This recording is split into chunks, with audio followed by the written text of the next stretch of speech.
Bienvenidos, muchas gracias. Los dejo con el doctor Terán. Hoy voy a empezar, vamos a hablar un poquito de mi experiencia en el láser micropulsado. Lo hemos denominado experiencia clínica más allá de los paradigmas actuales. Ahorita les mostraré la razón. Declaro que no tengo ningún conflicto de interés de los equipos y los protocolos que voy a mostrar.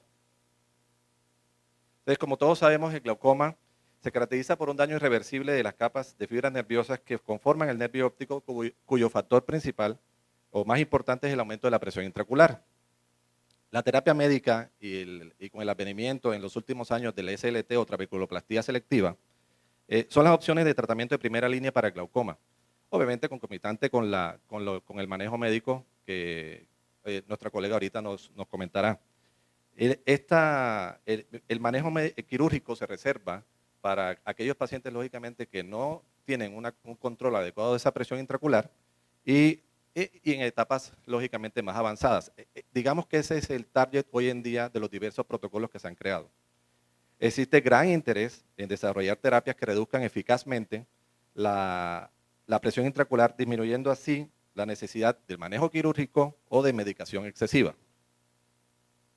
Estos son a grosso modo, los diferentes láseres que utilizamos en glaucoma.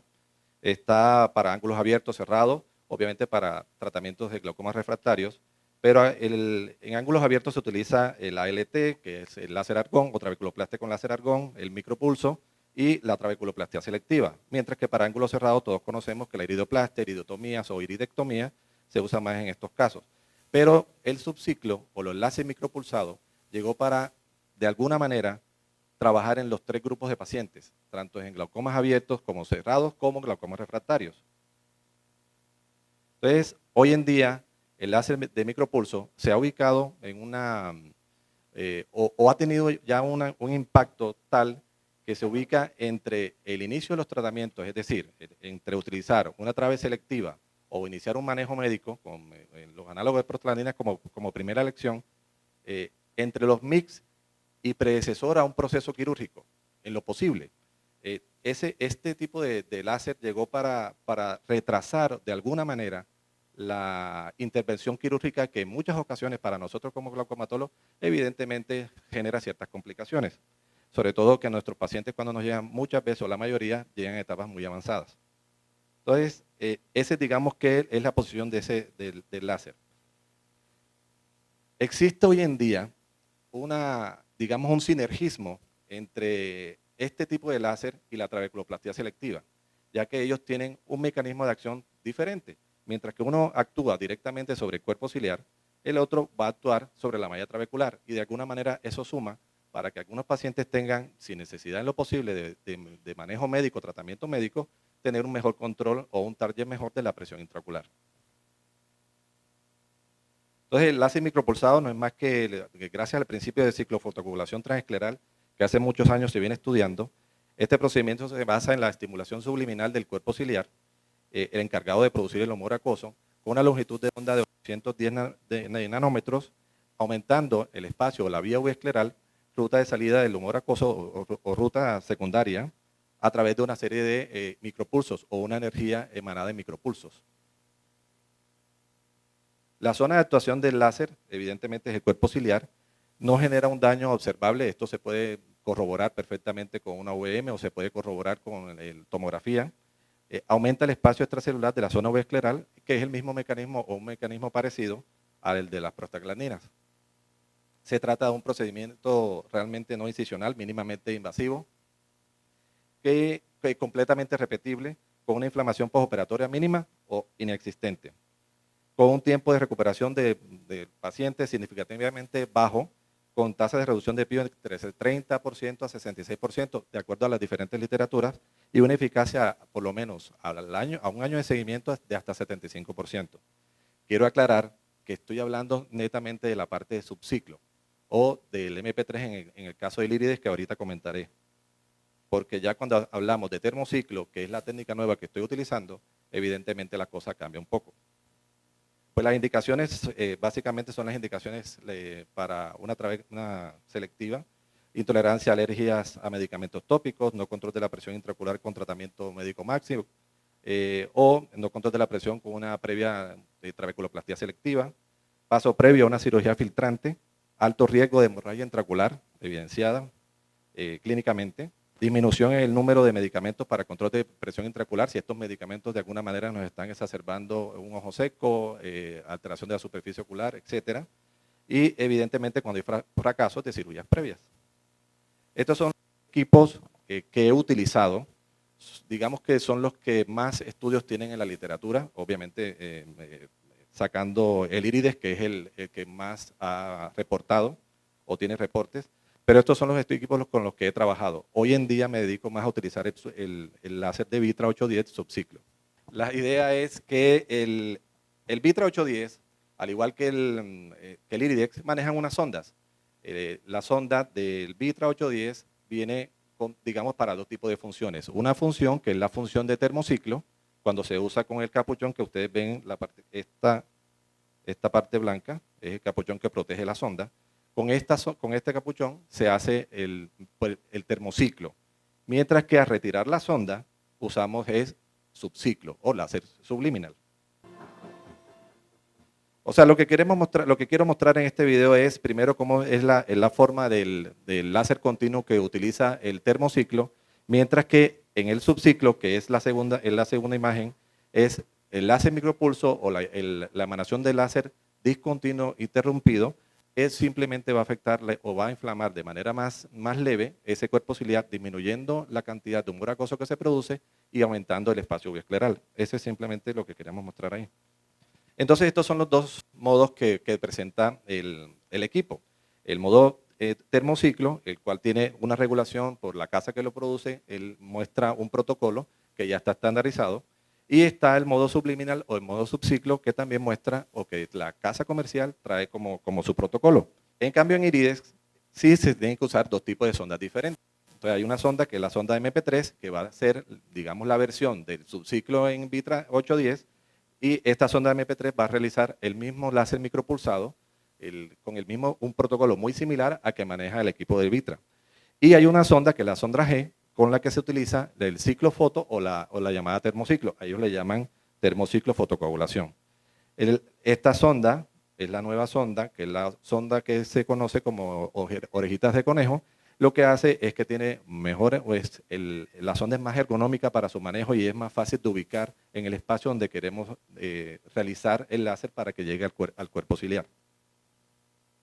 ¿Cómo hacemos el procedimiento? De manera estándar, utilizamos en todos los pacientes anestesia regional, un bloqueo perivulvar con lidocaína, bupivacaína y un poquito de sedación con midazolam. Hoy en día lo hacemos así porque realmente el láser produce mayor inflamación en el modo que estamos utilizando ahora, que es el modo termociclo. Entonces, este es un video de uno de los pacientes, de los primeros pacientes. Nosotros utilizamos una longitud de onda de 810 nanómetros, un ciclo de trabajo de 31.3%, con una potencia de 2000 miliwatts, pero nosotros usamos 180 segundos, 90 segundos superior y 90 segundos inferior. El mismo equipo cada 10 segundos te va avisando realmente cuánto tienes que devolverte en los cuadrantes. Marcamos previamente el horario de las 3 y de las 9 y marcamos 6 y 12 para nosotros ubicar dónde vamos a realizar el láser. Hoy en día hemos cambiado porque el equipo da la opción de hacerlo por cuadrantes y a veces creo que es más fácil porque si se dan cuenta es que la sonda debe estar perpendicular al cuerpo ciliar.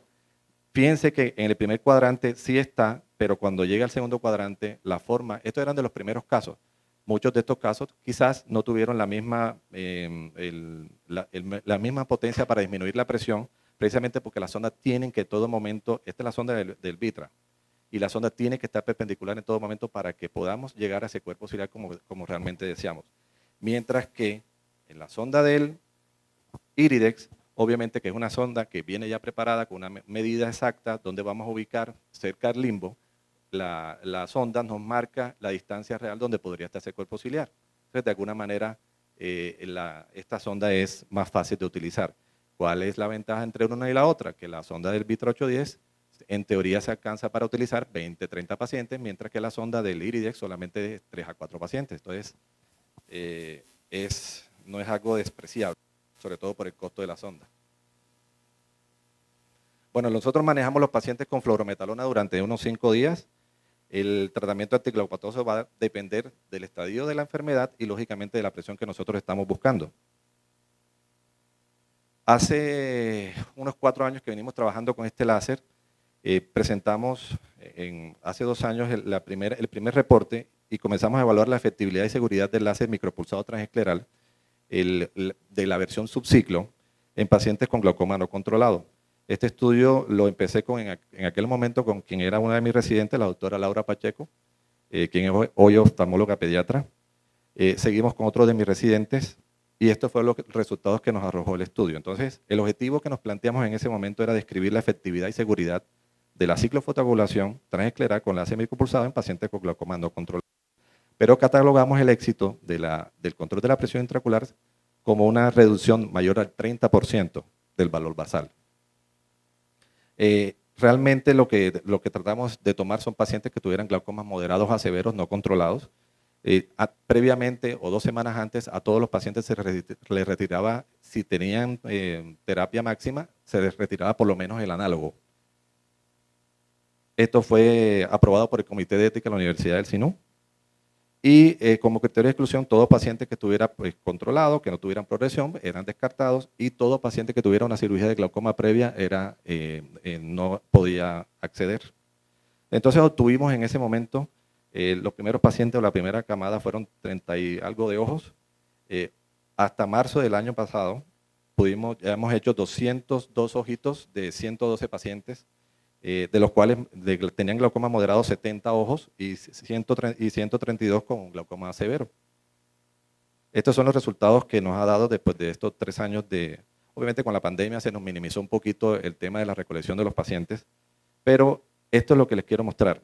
El láser subciclo, como promedio empezamos con una presión de 21.7, fíjense que a los 7 días ostensiblemente bajaba la presión, sin el uso de medicamentos, sobre todo el análogo que habíamos retirado, pero al tercer mes, fíjense cómo comenzaba a aumentar esa presión, hasta 17.6.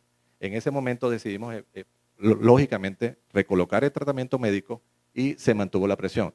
Lo que cabe resaltar es que con medicamento o con la terapia máxima, la presión nunca subió, por lo menos a lo largo de un año de seguimiento. Este es digamos, la reducción, el porcentaje de reducción de presión intraocular. Fíjense que al tercer mes la reducción era mínima, pero después, lógicamente, con el aumento de los medicamentos o la recolocación de los medicamentos, volvía la presión a ser controlada. Entonces tenía, digamos que al año un 26.7 de efectividad, obviamente un poco menor de lo que la literatura estaba reportando. También se observa aquí la disminución en el número de medicamentos. Al tercer mes o al mes tenía una reducción de hasta 1.2, pero mire, al tercer mes comenzó otra vez nuevamente el aumento en el promedio del número de medicamentos hasta llegar a 2.4. Las complicaciones que tuvimos, pues la mayoría eran hiperemia, dolor, pero tuvimos 10 pacientes con midriasis media, pero esta midriasis media a los 6 meses solo 2 pacientes presentaron o continuaron con ella. En ese momento, pues los resultados de nuestro estudio reportaban que tuvimos una tasa de éxito o una disminución de la presión intraocular cerca de un 35% a la semana y hasta quizás al mes. Pero su efectividad disminuyó a partir del tercer mes. O sea, solo el láser sin medicamento no iba a funcionar. Entonces, hubo varios reportes, Matthews, William, ellos también encontraron datos muy similares, pero con pacientes en el grupo de Matthews había pacientes que se habían realizado procedimientos, mientras que en el grupo de Williams habían definido la efectividad como una reducción mayor del 20%, mientras que nosotros habíamos colocado mayor al 30%. Entonces, en ese momento decidimos hacer lo siguiente. El doctor Richard Lee, desde 2018, viene trabajando en un nuevo protocolo o cambió el protocolo de la versión termociclo para de alguna manera tratar de reducir la presión intraocular con mayor potencia, pero a la vez tratando de minimizar el riesgo de desarrollar o de realizar menos intervenciones quirúrgicas, trabeculectomía, implantes vasculares en este tipo de pacientes. Entonces, ellos han venido haciendo reportes y en conjunto con en conjunto con su equipo de trabajo, han creado este protocolo. Entonces, ellos no usan versión subciclo, usan la versión termociclo con un poder de 1.25 watts con un tiempo de 4 segundos y hacen disparos en 14 a 22 puntos. Pero va a depender del grado de presión intraocular realmente cuántos puntos necesitamos para disminuir esa presión. ¿Cuál es el problema con el termociclo? Que produce mucha inflamación y produce mucho dolor. Entonces, hay que saber a qué tipo de pacientes les podemos ofrecer esta alternativa. Entonces, nosotros, en conjunto con quien conocen, que es el doctor Gómez Goyeneche, hemos comenzado a hacer un estudio sobre el protocolo y hemos adaptado el protocolo en una de las clínicas en las que yo ejerzo. Entonces, ¿qué hicimos? Tomamos solamente pacientes con glaucomas severos. Obviamente, algunos tenían una buena visión, otros tenían visión muy disminuida, movimiento de manos, PL, etcétera. Pero lo que hemos querido es cuál es la experiencia real de este protocolo, cómo lo iniciamos y qué ventaja nos puede traer con respecto al subciclo que hemos venido utilizando durante todos estos años. Entonces, hasta ahora que han completado el año, esta estadística con mi epidemióloga la hicimos esta semana, simplemente para traérselo y mostrárselo lo que llevamos. Los que han completado el año de seguimiento son 44 ojos de 28 pacientes y este es digamos, la curva que hemos encontrado de la presión intraocular. Entonces, como promedio empezamos con 31, un promedio basal. Fíjense que a los 5 días bajó a 17.5. Cabe aclarar que también le hemos retirado el análogo a los pacientes, igual como hicimos al inicio del protocolo de subciclo. Y la presión, fíjense que al 5.º día se redujo, al mes lo mismo, comenzó a aumentar la presión. Sin embargo, dejamos avanzar el proceso. Seguimos haciendo evolución, a los 3 meses estaba la presión en 19 y fíjense que al 6.º mes mantenía la presión en 19 mucho más que el subciclo, pero en ese momento es cuando en muchos pacientes comenzó a subir la presión.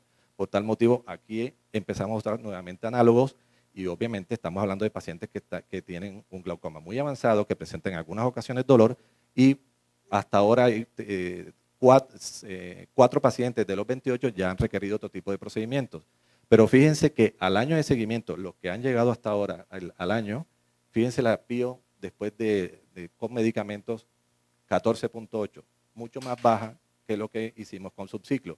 Repito, obviamente estos son pacientes que tienen unas visiones subnormales y pacientes que tienen un daño muy alterados, pero hemos logrado hasta ahora que sí, este protocolo sí puede que reduzca la presión. Quisiéramos que fuera sin medicamento, no es así, pero eso es lo que hay. Esto simplemente para mostrar las reducciones de la presión intraocular, realmente ha sido una reducción mucho más marcada, mírense al año 52.26%. Y el número de medicamentos, el promedio en el número de medicamentos de 2.85, fíjense al año de seguimiento 1.78. Pero lógico, aquí hay 4 pacientes que tuvieron que ser reintervenidos o se le hizo o una trave o un implante valvular. Entonces, como conclusión, lo único que en este momento puedo decirles es que el láser subciclo es un láser que es efectivo en reducir el 30% de la presión intraocular en pacientes con glaucoma no controlado, al menos por los primeros 3 meses. ¿Que mejora la calidad de los pacientes? Hombre, sí, de cierta manera, porque realmente no nos requieren en este momento, o la mayoría que hemos hecho no han requerido algún tipo de intervención más grande.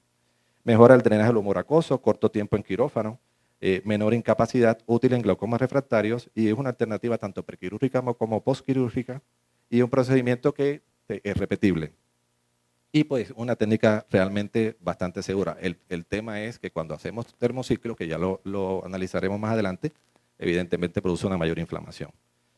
Bueno, esta es la primera parte, estos son mis correos, cualquier cosa, cualquier duda, lo que necesiten, con mucho gusto estoy presto a ello. Y los dejo con una imagen de nuestra bella Cartagena. Muchísimas gracias. Bueno, la idea entonces es hablar de tratamiento médico en situaciones especiales y de los medicamentos nuevos. Pero para empezar, yo quería recordar el mecanismo de acción de los medicamentos que ya tenemos para poder recordar sus efectos secundarios y los efectos sistémicos que tienen. Entonces, los beta bloqueadores son medicamentos que van a actuar a nivel del cuerpo ciliar disminuyendo la producción del humor acuoso. Los receptores beta, tenemos los beta 1, en este punto los receptores lo que van a hacer es aumentar la contractilidad cardíaca y la frecuencia cardíaca. A nivel pulmonar van a generar relajación del músculo, a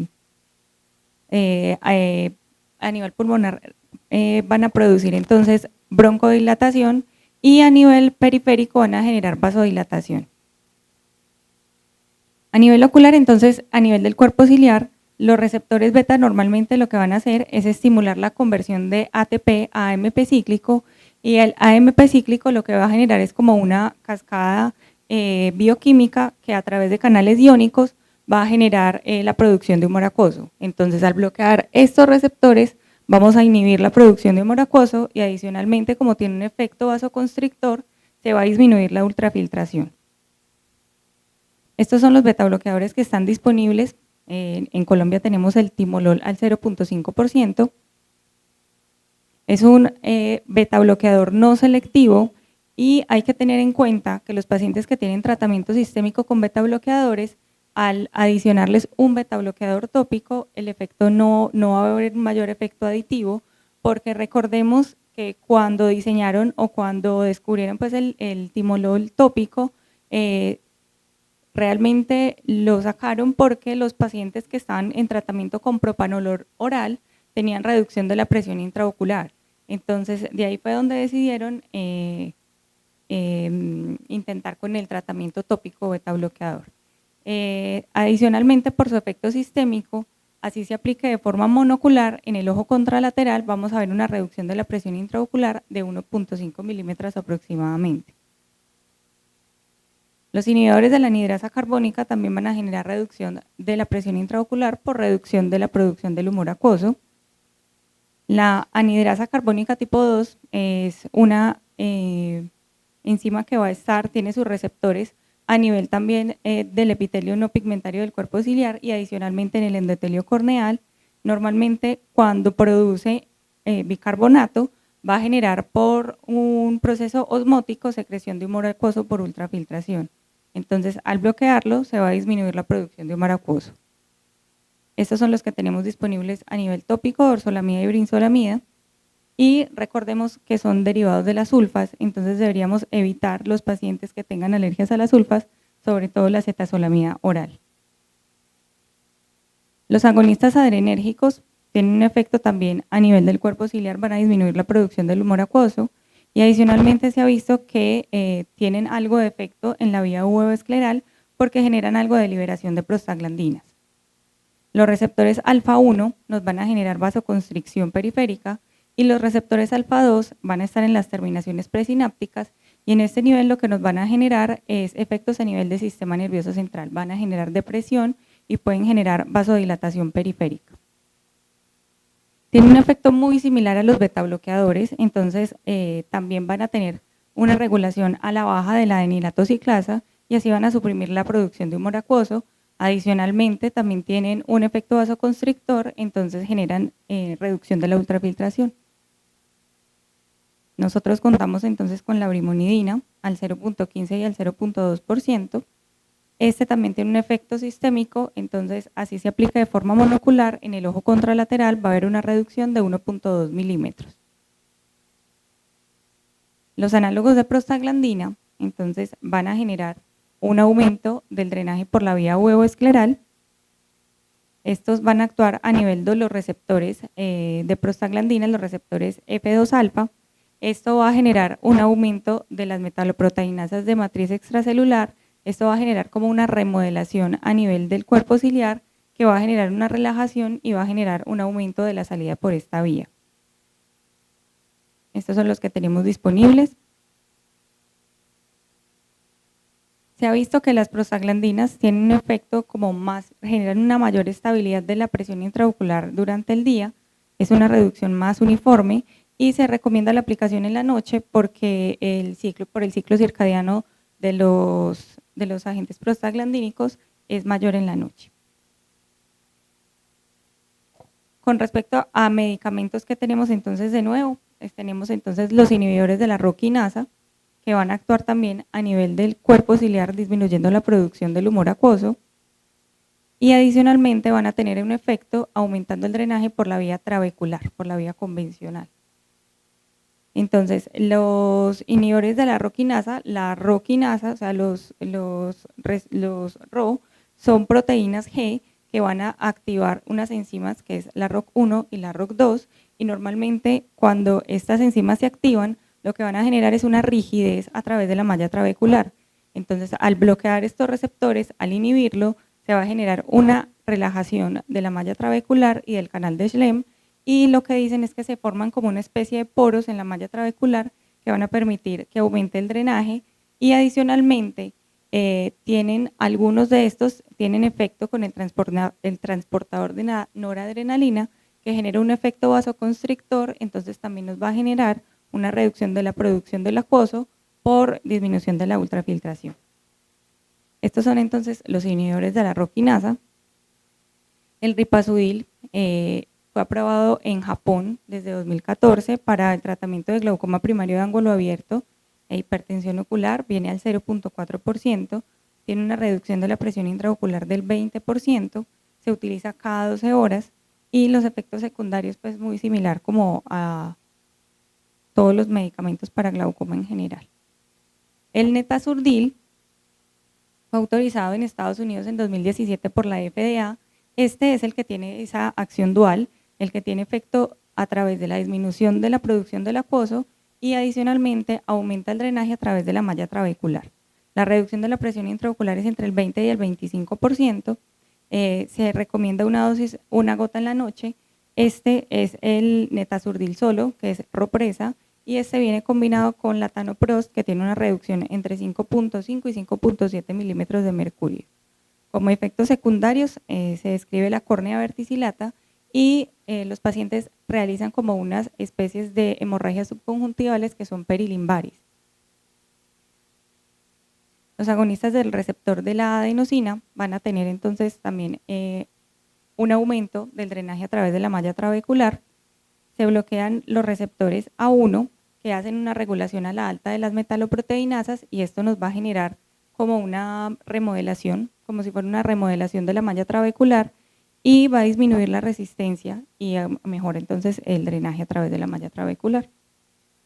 Este entonces es el medicamento que está en estudio fase 3, todavía no ha salido al mercado, y se ha visto que este medicamento tiene receptores, que también hay receptores A1 a nivel de la retina, y entonces se creería que este medicamento puede tener un potencial efecto para tratamiento a futuro de neuropatías ópticas y enfermedades neurodegenerativas retinales.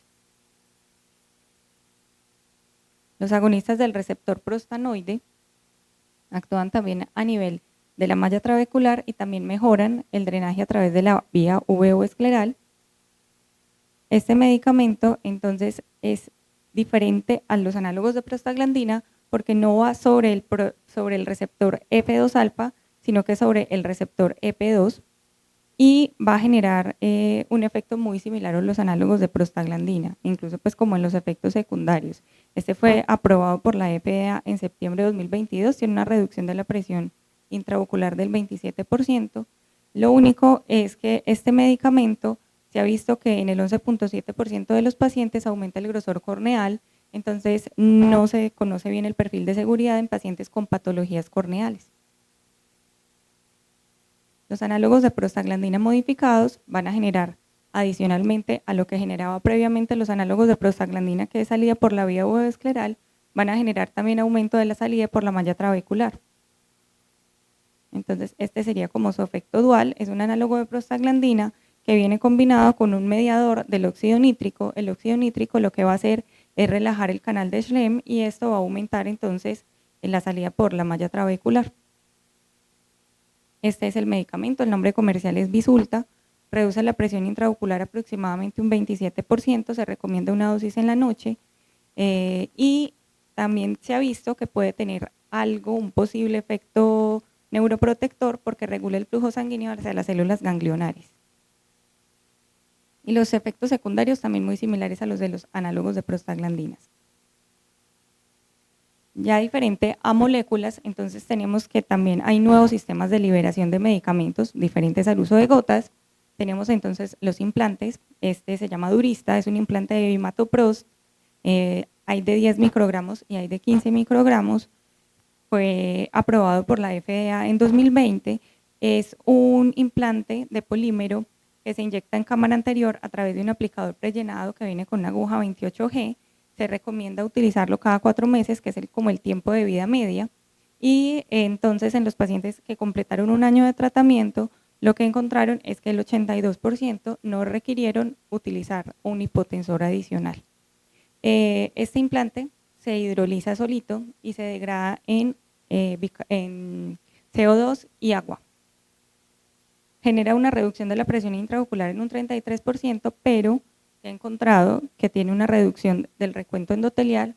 Aproximadamente en el 10% de los pacientes tuvieron un 20% de reducción del recuento endotelial y 3.6% de los pacientes requirieron extracción del implante por edema corneal. En este momento hay otro medicamento que es un implante de travoprost que está en fase 1. Otra forma, pues como diferente, otra vía de tratamiento son los anillos. Esto es un anillo de polipropileno que viene impregnado en bimatoprost con un diámetro de 24 a 29 milímetros, tiene una duración aproximadamente de 6 meses, tiene una concentración inicial de 35 microgramos y a los 6 meses cae a 6 microgramos. Todavía no está autorizado por la FDA y está en fase 3. Lentes de contacto, esta es otra alternativa que está pues como en estudio. No es un lente de contacto sobre la córnea, es este lente que tiene como esta forma y se apoya en esta parte sobre la esclera. Queda acá apoyado arriba y acá iría como el medicamento de liberación. Realmente se espera pues que tenga los efectos secundarios que tienen los lentes de contacto en su uso crónico, riesgo de infecciones, úlceras corneales. Hay tapones lagrimales con liberación prolongada de travoprost, vienen teñidos en fluoresceína para poderlos visualizar. Este es un estudio que está en fase 2, tiene una duración aproximadamente de 90 días y la reducción de la presión intraocular es de 4.5 a 5.7. Ahora sí, entonces la idea es mirar como algunos casos especiales. Entonces, los pacientes de edad avanzada son pacientes que son especiales porque son polimedicados. Normalmente son pacientes que vienen en manejos multidisciplinarios que para ellos las gotas que se aplican no tienen efectos sistémicos o ellos lo desconocen, no saben. Cuando van al internista ellos no le cuentan que están en tratamiento con gotas. Entonces hay que tener en cuenta que los medicamentos que se aplican por vía subconjuntival logran una concentración plasmática similar a la sublingual o incluso la intravenosa porque estos no tienen el primer paso a nivel hepático. O sea, se saltan este paso. Entonces, el 80% de la gota va a pasar a mucosa nasal y esto es lo que va a generar la absorción sistémica. Y especialmente si los pacientes tienen hiperemia conjuntival, va a aumentar el paso a circulación sistémica. Y la mayoría de los pacientes con glaucoma van a tener hiperemia conjuntival.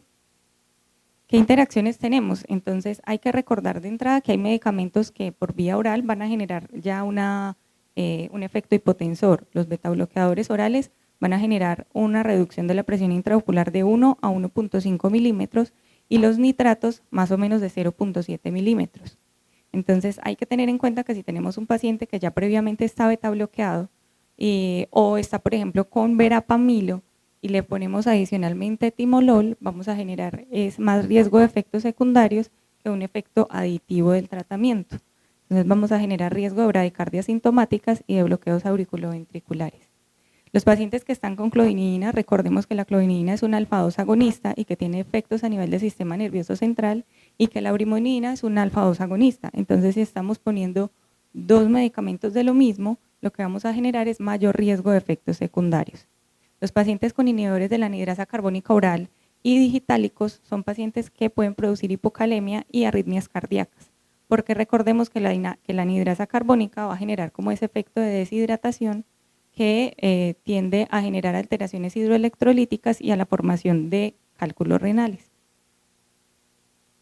Se recomienda entonces que los pacientes, yo creería que no solamente los pacientes ancianos, sino que todos los pacientes en general, cuando se apliquen el medicamento, hagan una opresión sobre el saco lagrimal, ya que esto puede reducir hasta en un 60% el paso a circulación sistémica del medicamento y sus efectos secundarios. Entonces, la recomendación es apretar el saco lacrimal más o menos de 1 a 2 minutos después de la aplicación del medicamento. Con respecto a las bradicardias y bloqueos auriculoventriculares en los pacientes que están en tratamiento con betabloqueadores, se ha visto que si el paciente está solamente con betabloqueador oral o con un betabloqueador tópico, realmente el riesgo de que desarrollen una arritmia cardíaca es muy baja y que los que lo desarrollen es porque ya tienen una enfermedad previa del nodo. Los pacientes con glaucoma, el 4.3 al 25.1% de los pacientes ya están en tratamiento con betabloqueador oral. Entonces hay que tener esto pues como presente. Acá tenemos un estudio donde se compara el riesgo de bradicardia sintomática y bloqueos auriculoventriculares en pacientes con glaucoma. Esta es la frecuencia cardíaca. Estos son los pacientes que están sin betabloqueador, que son los que tienen frecuencias cardíacas más altas. Estos son pacientes que tienen betabloqueadores tópicos. Este es el betabloqueador oral, que reduce mucho más la frecuencia cardíaca que el betabloqueador tópico, pero miremos que cuando se combina un betabloqueador oral con un betabloqueador tópico, estos son los pacientes que logran, que son frecuencias cardíacas por debajo de 50 y son los que hacen bradicardias sintomáticas o los que tienen riesgos de bloqueos auriculoventriculares. Entonces, tener en cuenta que el timolol está contraindicado si el paciente tiene una bradicardia sintomática de cualquier etiología, bloqueos auriculoventriculares de segundo a tercer grado o síncopes en estudio. En pacientes que tienen ya puesto un marcapasos, realmente no hay inconveniente en iniciar un betabloqueador, teniendo en cuenta que si el paciente ya tiene un betabloqueador oral, pues mejor no le pongamos un betabloqueador tópico. Entonces, en este caso se recomendaría mejor utilizar un inhibidor de la anhidrasa carbónica o un análogo de prostaglandina o incluso una trabeculoplastia láser. Las alteraciones neuropsiquiátricas, previamente se había creído pues como que el timolol podía causar depresión. Hay estudios recientes que muestran que no hay aumento del riesgo de requerir tratamiento para la depresión, pero la recomendación sería que en pacientes que tengan depresiones severas o ideaciones suicidas, sí se debería evitar. O sea, no hay pues como en una depresión leve ningún inconveniente con utilizar betabloqueador, pero sí tener la precaución en los que ya tienen depresiones severas. Recordar que los análogos de prostaglandinas y los inhibidores de la anhidrasa carbónica causan cefalea, entonces los pacientes que ya son migrañosos, o que tienen migrañas no controladas, o que tienen cefaleas postraumáticas, o que tienen secuelas de SB, que tienen cefaleas asociadas, le podemos empeorar la cefalea con los medicamentos. Adicionalmente, la brimonidina es un medicamento que pasa barrera hematoencefálica y genera somnolencia y sedación, entonces los pacientes ancianos que ya vienen en algún tratamiento, que genere algo de sedación, pacientes con esquizofrenias o trastornos psiquiátricos que ya estén con medicamentos que generen algo de presión del sistema nervioso central, adicionar una brimonidina nos va a generar mucho más riesgo de sedación. Y recordemos que los betabloqueadores están contraindicados en miastenia porque pueden desencadenar crisis. El 30% de las personas que son mayores a 65 años tiene riesgo de caída secundaria a ortostatismo y esto está relacionado con con que son polimedicados y especialmente los pacientes que ya vienen con un tratamiento con un betabloqueador. Entonces, lo ideal sería pues como considerar de terapia de primera línea algo diferente a betabloqueadores y alfa-2 agonistas en pacientes que sean mayores a 65 años por el riesgo de ortostatismo y caídas. En cuanto al embarazo, recordemos la clasificación de la FDA, los medicamentos que se clasifican como A, entonces son medicamentos que han sido estudiados en embarazo y no muestran ningún efecto en el feto, en humanos. Los categoría B son estudios que se han hecho en animales, no hay estudios en humanos, pero no se han demostrado efectos en el feto, en animales gestantes. Los categoría C es que se ha demostrado efecto teratogénico, pero en animales, no en humanos, entonces se recomienda su uso solamente si el beneficio supera el riesgo. Los que son categoría D, hay una evidencia clara de riesgo teratogénico y solamente se recomienda su uso cuando hay una enfermedad grave y no hay otras alternativas de tratamiento, y la categoría X son los que se ha demostrado que definitivamente generan anomalías fetales. En cuanto a los medicamentos para glaucoma que tenemos disponibles, entonces los betabloqueadores, o sea, el único que es categoría B es la brimonidina, de resto todos se consideran categoría C. Los betabloqueadores se creería que tienen riesgo de teratogenicidad, pero no está claro, no hay un estudio que demuestre que realmente hay teratogenicidad y se ha visto que en animales genera osificación retardada. También tiene riesgo de bradicardias y arritmias y se excreta por leche materna. Los inhibidores de la anhidrasa carbónica han demostrado anomalías en miembros inferiores, entonces se recomienda evitarlos en el primer trimestre por la organogénesis, pero es el que está aprobado y el que mejor perfil tiene para la lactancia. Los agonistas alfa son los que son más seguros en el primero y en el segundo trimestre. En el tercer trimestre no se recomienda porque como es un medicamento que va a generar relajación muscular, entonces puede generar una atonía uterina, esto nos da un riesgo de hemorragia posparto y adicionalmente pasa la barrera hematoplacentaria, entonces nos puede generar que durante el parto nazca el bebé con una depresión del sistema nervioso central. También se excreta leche materna, entonces también está contraindicado en lactancia por el riesgo de muerte súbita del lactante.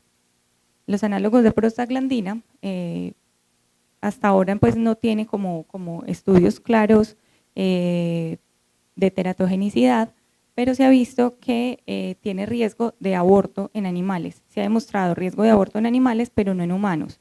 ¿Por qué? Porque las prostaglandinas, recordemos que hay receptores de prostaglandina F2-alfa a nivel del útero y si tenemos un agonista, lo que vamos a generar es riesgo de estimular la oxitocina, de producción de oxitocina, y esto nos va a generar actividad uterina.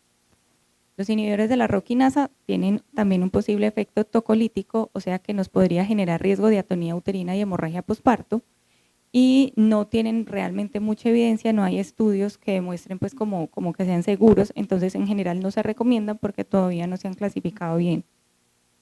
Este es como el resumen. Entonces, en primer trimestre se recomienda brimonidina, en segundo trimestre brimonidina, en el tercer trimestre podría utilizarse timolol e inhibidores de la anhidrasa carbónica, ya que ya pasó la organogénesis, que es como el periodo donde tienen más riesgo, y en lactancia completamente contraindicada la brimonidina, y la primera línea serían los inhibidores de la anhidrasa carbónica.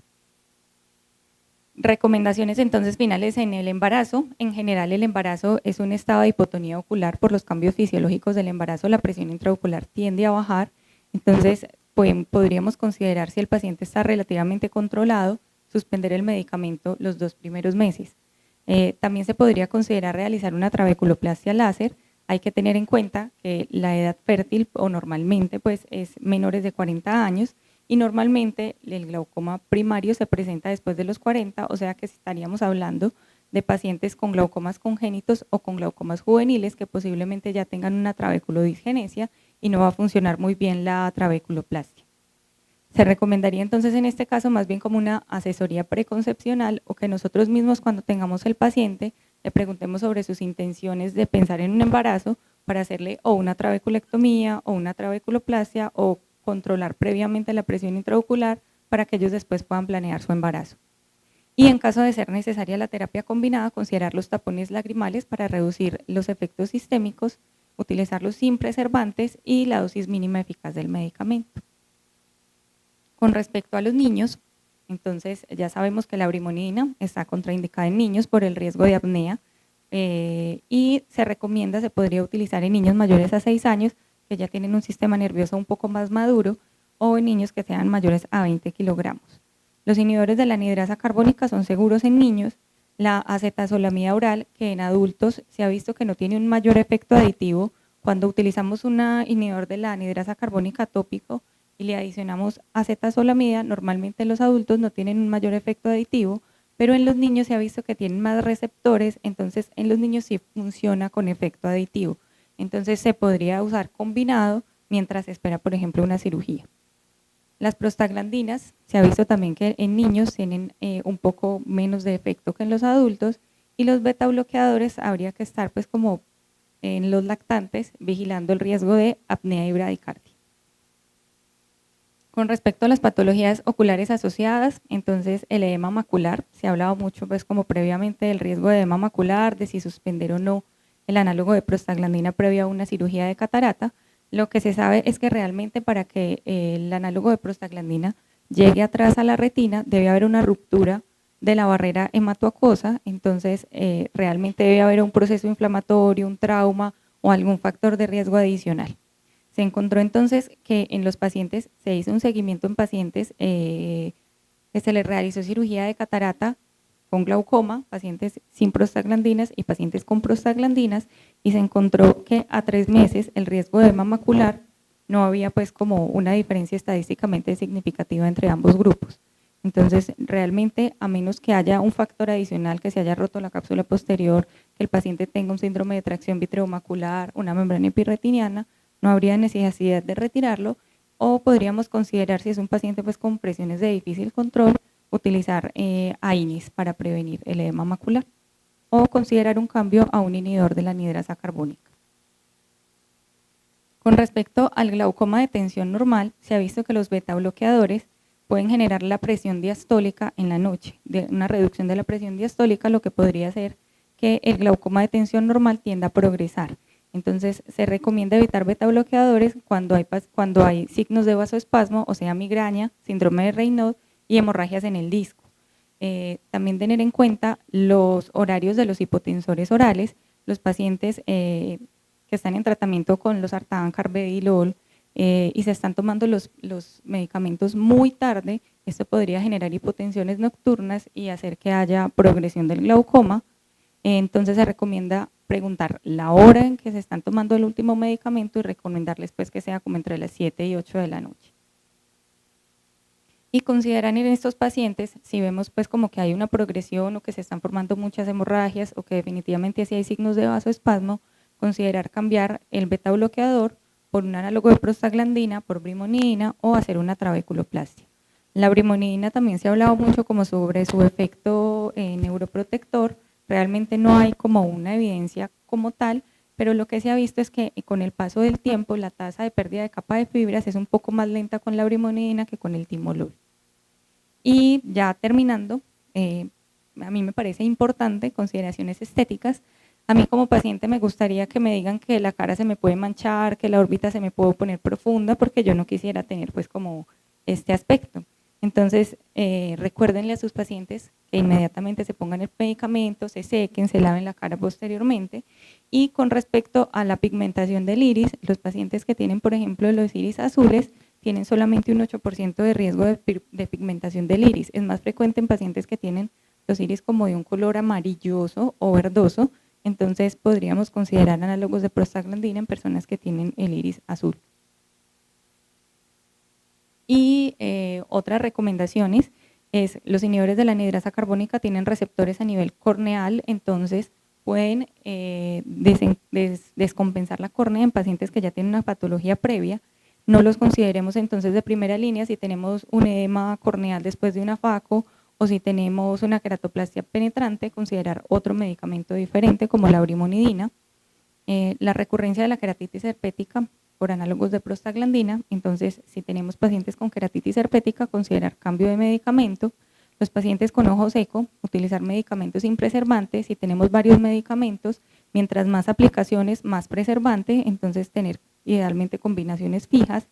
Recordemos que la brimonidina tiene uno de sus efectos secundarios, es la uveitis anterior granulomatosa, y para diferenciarlo pues como de otras cosas, normalmente son pacientes que se acompañan de conjuntivitis folicular.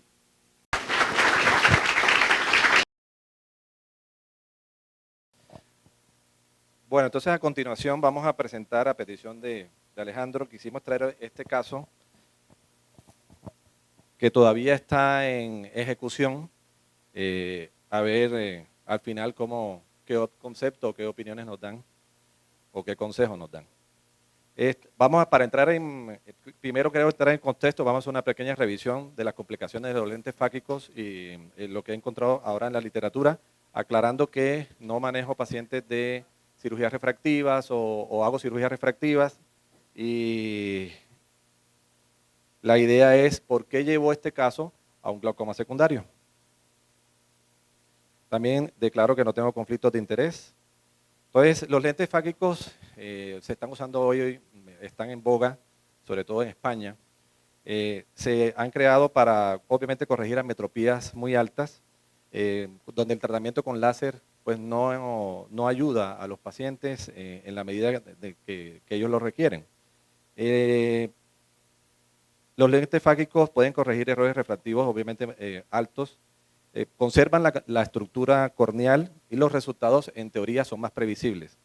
Y obviamente la calidad visual en este sentido, en teoría, es mucho mejor. Estos son los criterios a grandes rasgos que existen hoy en día para implantar un lente fágico. Pacientes que tengan más de 21 años, refracción estable por lo menos en el último año, que no tenga menos de 0.5 dioptrías de cambio, un cristalino que debe estar completamente transparente, lógicamente la metropía inapropiada, una visión insatisfactoria, intolerancia a lentes de contacto o gafas, necesidades funcionales y profesionales, como veremos en este paciente que les voy a presentar ahorita.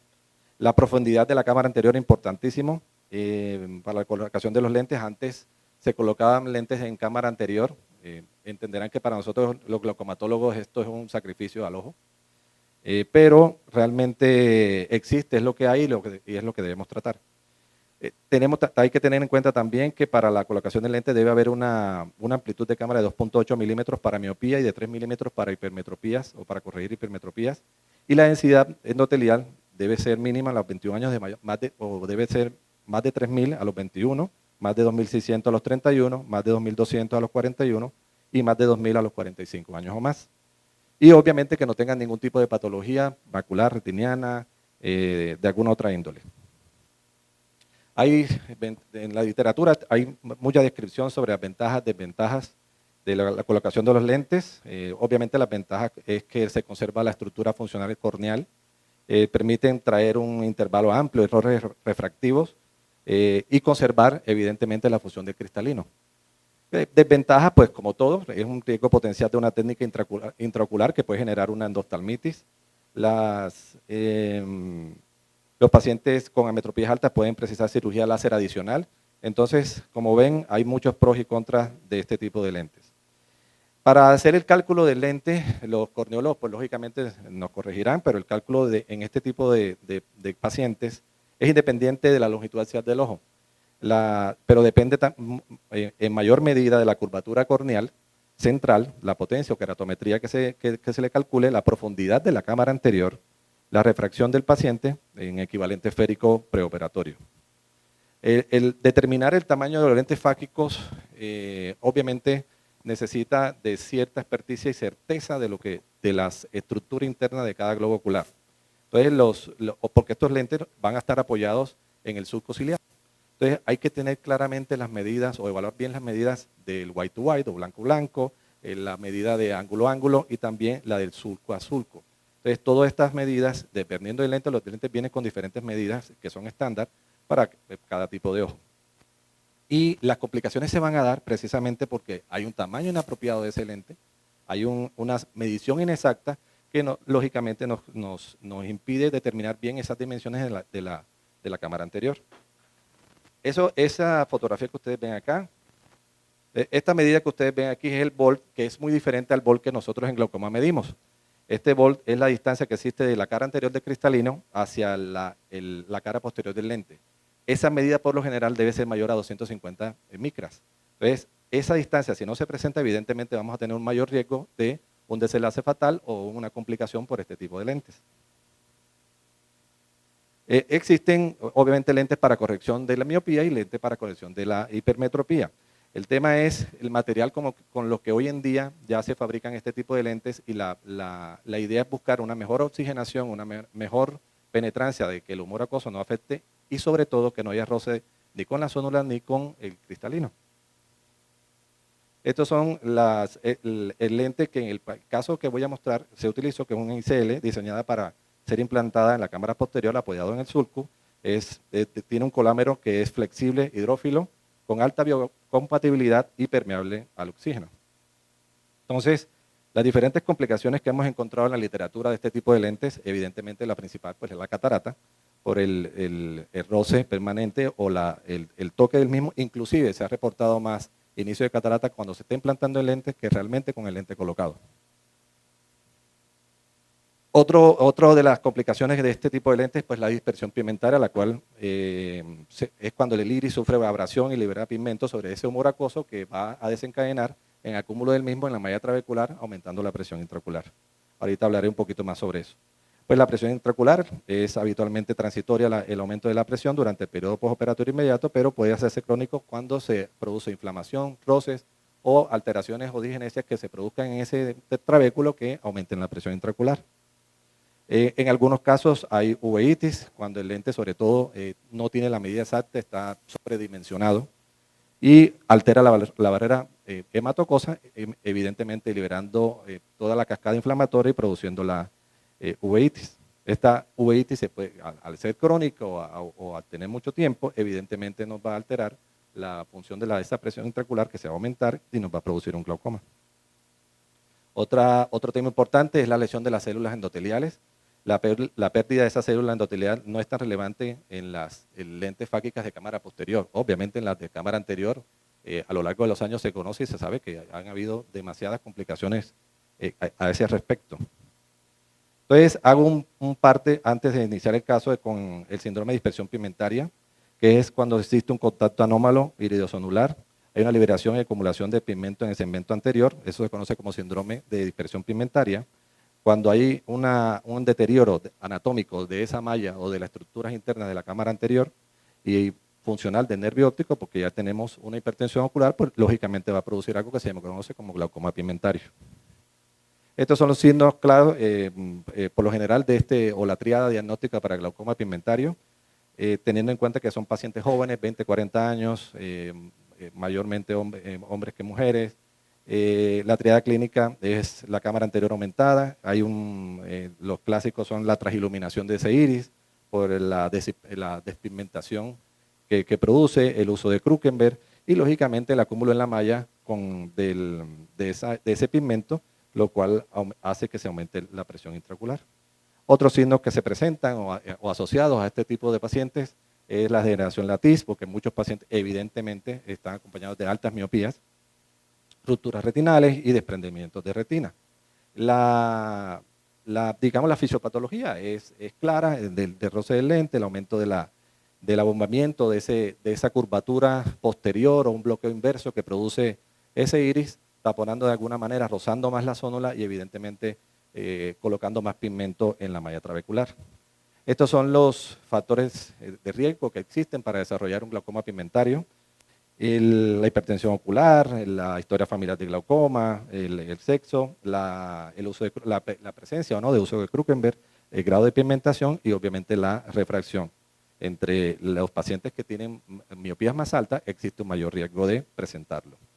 Este es el protocolo que usamos en las clínicas, en las dos clínicas donde yo laboro.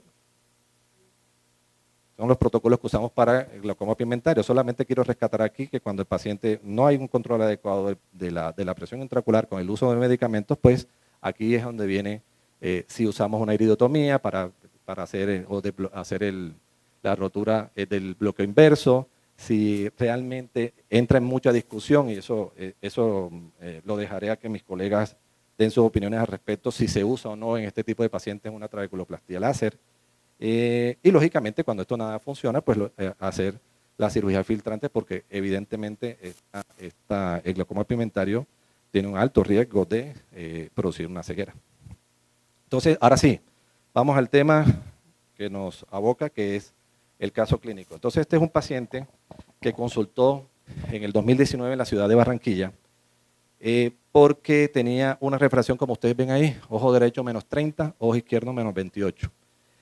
Y con esa refracción llegaba a corregir de visión lejana 20/70 y de 20/40 en el ojo izquierdo. Ya les voy a mostrar. Entonces, este paciente cuando llega así, lo remiten a segmento anterior o a ver qué posibilidades hay de una eventual cirugía refractiva. Se trata de un paciente masculino de 40 años, ingeniero, trabaja en una empresa muy prestigiosa en la ciudad de Barranquilla, y consulta por primera vez el 24 de septiembre de 2019. La historia es un poco extensa, pero vamos a hacer los puntos claves para que ustedes vayan analizando. En ese momento, el segmentólogo, la persona el colega que lo ve, encuentra como dato positivo que la presión estaba en 21/23, tenía evidentemente cambios pigmentarios difusos, estafiloma posterior compuesto en la retina, pero en el ojo izquierdo encontraron que además de todo esto tenía un desgarro traccional en M3, o sea que en ese momento pues no aplicaba para una cirugía o eventual cirugía refractiva, y deciden pasarlo al retinólogo para que haga el láser respectivo, el cual se hizo en noviembre de 2019. Luego de eso, lógicamente el paciente regresa a la consulta del segmentólogo, donde se le ordenan todos los exámenes. Estos son los exámenes que se hicieron en ese momento. Esta es la biometría.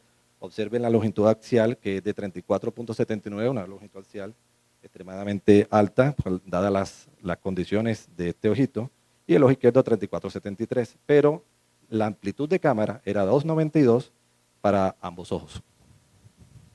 Esta es una fotografía de ese momento y lógicamente ha cursado y ha seguido de esta manera a lo largo de estos 3 años. Este es el estado de la retina. Obviamente entenderán que es un nervio bastante inclinado, por la longitud axial tan alta, difícil de determinar realmente si clínicamente podrá tener glaucoma o no, pero eso es lo que hay. Esta es la tomografía que se hizo en ese momento. No entiendo todavía para qué, pero se hizo, se las muestro. Ahí podemos observar, no sé si Lucas o Alejandro quieren comentar algo en ese momento. Bueno, y todavía es la hora, hasta ese momento no le habían ordenado ni siquiera un campo visual, pero bueno. Esta es la topografía, simplemente se las traigo para que se note que es una córnea normal, tenía características realmente adecuadas, estaba no tenía ectasia, no tenía ningún riesgo de keratocono, ni mucho menos, para ambos ojos, derecho e izquierdo. Bueno, entonces en diciembre, después de hacer todo este andamiaje, deciden operarlo, deciden colocarle un lente fáquico. Se le coloca un iCril Phakic Toric de -26 en el ojo derecho y 10 días después se opera el ojo derecho. Entonces no tuvo complicaciones, no hubo en ese momento ninguna tipo de alteración hasta ese momento. Esta es la cirugía del implante someramente.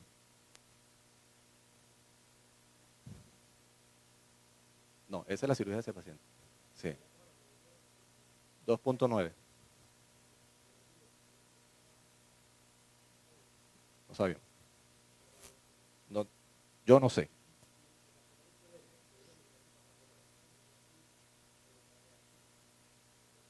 Sí, eso fue lo que documentaron en Barranquilla. Eso cuento de las historias que él nos trae. Así tal cual. ¿Listo? Entonces, sí, cerró, todo normal. Eso es lo que está reportado en la historia. ¿Ok? Realmente el paciente ahorita van a ver que su pupila realmente está normal, en teoría. Listo, todo bien. Entonces, después de esto, de la colocación del lente, deciden hacerle un OCT de segmento anterior. Repito, hasta la fecha no se había hecho VM en este caso, en este momento. Ahí vemos una pequeña opacidad. Entonces, ocurre lo siguiente. El paciente, 1 mes y medio después de colocado el lente fáquico, comienza a presentar diplopía binocular. Entonces, y en ese momento encuentran presiones de 25-23, deciden mandarlo a ortóptica y es en ese momento que el paciente decide pedir una segunda opinión. Entonces, de Barranquilla se traslada a Cartagena. Entonces, el 21 de marzo es valorado por el segmentólogo, quien ordena un OCT para medir el BOL, etc. La presión en ese momento, o la agudeza visual en ese momento era 20-30. La optometría que hizo más adelante sí confirmaba el 20-30, pero ya tenía una hipertropia derecha con diplopía en visión próxima. Entonces, las presiones se manejaban 16-17 sin medicamento.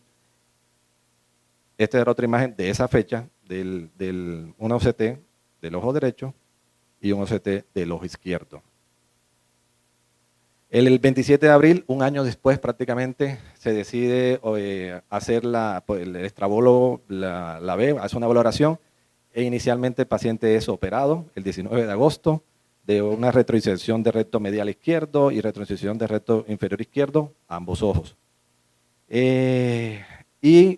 Después de todo eso, el paciente recupera o mejora de su diplopía, tiene una visión aparentemente normal, pero el 6 de septiembre empieza a presentar presiones otra vez aumentadas, 24-26, y la visión en ese momento ya tenía 20-60 derecho y 20-40. Cabe anotar que ya el 3 de agosto se empezó a identificar la opacidad cortical anterior que presenta en ambos ojos.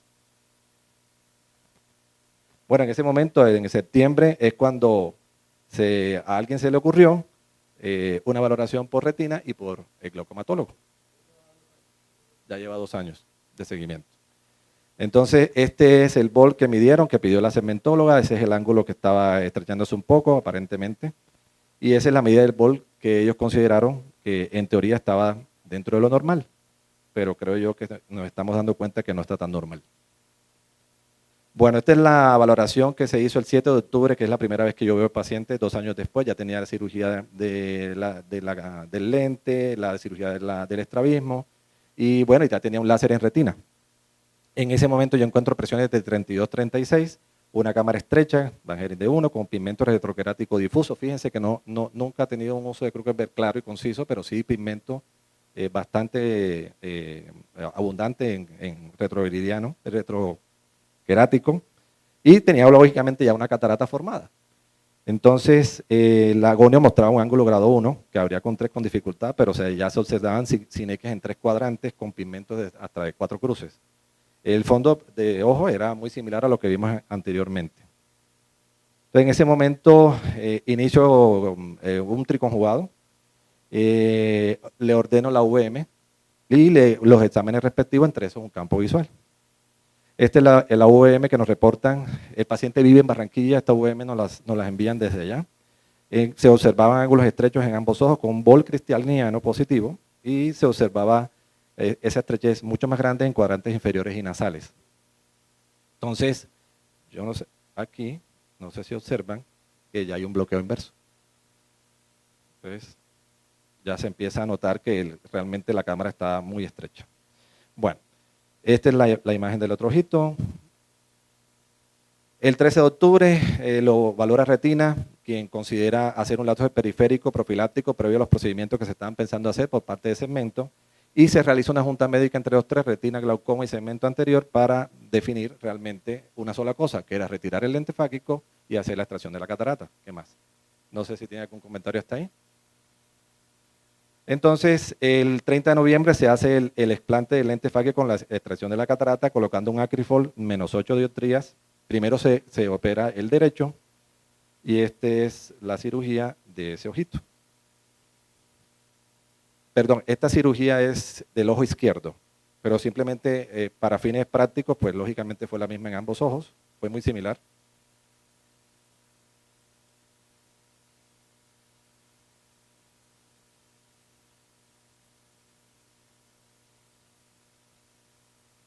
¿Me ayudas para adelantar un poco?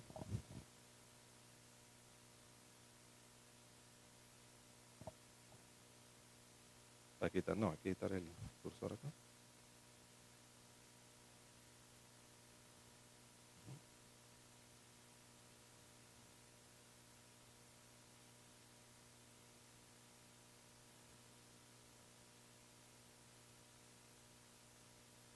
Bueno, entonces el lente, para extraerlo, la extracción hubo que cortar el lente, por aquí creo que está el corte del lente, ya ahí el lente está dividido en 2 para poder hacer o tratar de más.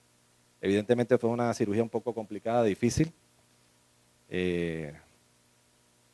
Las coronarias de unos tienen que estar muy preparadas para estas cosas.